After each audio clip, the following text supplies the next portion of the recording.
decide that we really cannot resolve this until we open up government, and we made that very clear to the president. Services are being withheld from the American people. Paychecks are being withheld from people who serve the needs of the American people, and our border security will suffer if we do not resolve this issue. We are committed to keeping our borders safe. That has always been our principle, to honor the oath of office that we take to protect and defend our country and our Constitution. We can do that best when government is open. We've made that clear to the president. Mr. Leader? Yeah, I basically same thing as what the speaker said. The bottom line is very simple. We made a plea to the president once again. Don't hold millions of Americans, hundreds of thousands of workers hostage. Open up the government and let's continue the discussions. I pointed out to him, for instance, a call I got in my office this morning. A fire dispatcher from upstate New York. Wife is pregnant, signed a mortgage, can't get the FAA to approve it now, FHA to approve it because the government is closed. This kind of situation is happening in millions of instances across the United States in one way or another. So we told the president we needed the government open.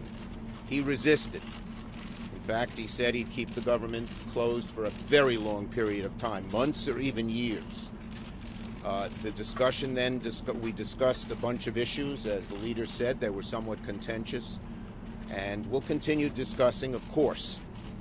But it's very hard to see how progress will be made unless they open up the government.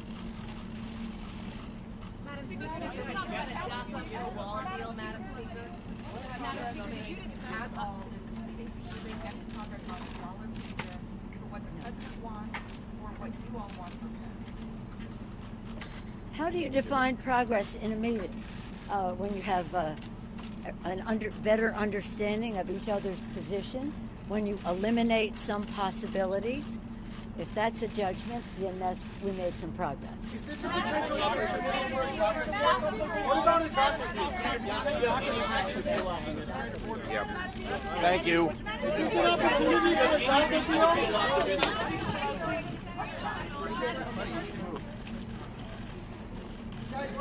Down in front. Hey, down in front. Get back.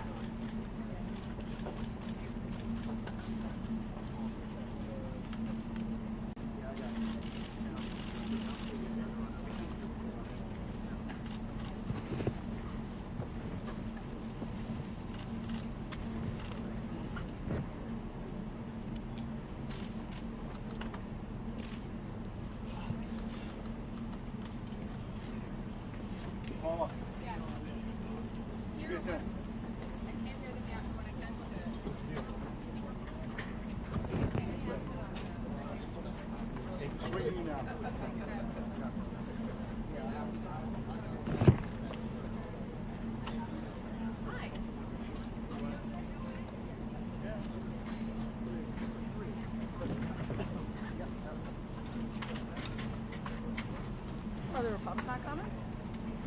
No Republicans?